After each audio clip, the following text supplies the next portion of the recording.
मंथरा की बात में आकर कैकेयी की बुद्धि पलटी। अपना कार्य सिद्ध होते देख मंथरा बोली, रानी याद करो, एक बार शंबासुर के विरुद्ध इंद्र की सहायता करने के लिए महाराज गए थे। तुम भी पति के साथ गई थी। तुम्ही ने रणक्षेत्र में राजा के प्राणों की रक्षा की थी। राजा ने प्रसन्न होकर तुम्हें 2 वरदान मांगने को कहा था। वे दोनों वरदान तुमने अब तक नहीं मांगे।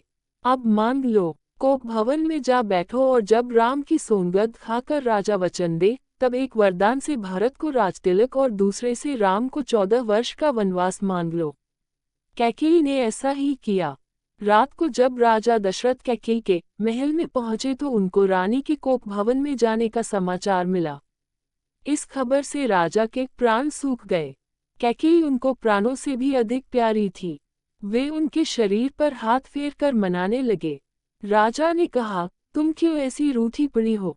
तुझे मालूम है कि तेरी प्रसन्नता के लिए मैं रंग को राजा और राजा को रंग बनाने के लिए तैयार हूँ। यदि किसी ने तुम्हारा अहित किया हो तो उसका सिर अभी कटवा लूँ। मैं अपने पुण्यों और प्राण प्यारे राम की शपथ लेकर कहता हूँ कि तुम जो कहोगी वही करूँगा।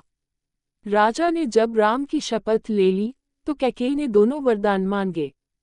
राम के वनवास की बात सुनकर राजा सन्न रह गए और शोक के कारण मूर्छित हो गए। कुछ देर बाद जब वे होश में आए तब राम राम कहकर उठ बैठे और कैकेयी को तरह तरह से समझाने लगे। वे कैकेयी से बोले, भरत को बुलाकर मैं उसका राजतिलक कर दूंगा, पर मेरे राम पर दया करो, मुझ पर दया करो। कि कैकेयी किसी तरह न मानी। वह बोली, राजन आपकी बात रघुवंशियों जैसी नहीं है। आपके पूर्वजों ने सत्य पालन के लिए न जाने कितने कष्ट झेले। हरिश्चंद्र और शिव का नाम इसी कारण आदर से लिया जाता है। सत्य ही संसार में ईश्वर है। धर्म भी सत्य पर टिका है। सत्य से बढ़कर और कोई नहीं। सत्य को छोड़कर आप संसार को कैसे मुंह दिखाएंगे? रही मेरी बात, अगर आप वरदान नहीं देते तो मैं आत्महत्या कर लूंगी और आप इस कलंक और अपयश का भार जीवन भर ढोते रहेंगे। राजा समझ गए कि अब कुछ होने वाला नहीं। राजा रात भर बेसुध से पड़े रहे। सवेरा होने पर सुमंत कैकेयी के महल में समाचार लेने आए।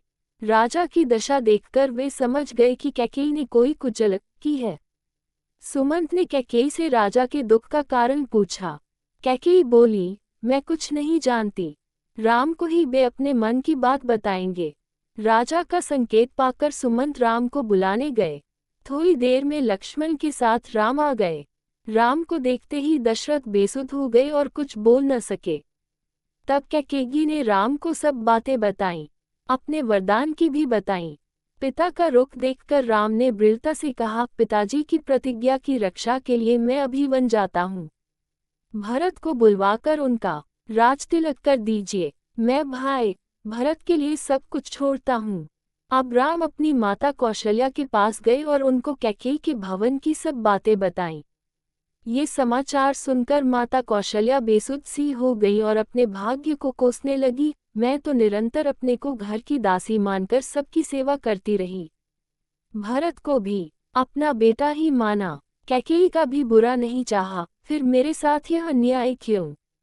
माता कौशल्या का दुख देखकर लक्ष्मण के क्रोध की आग भड़क उठी।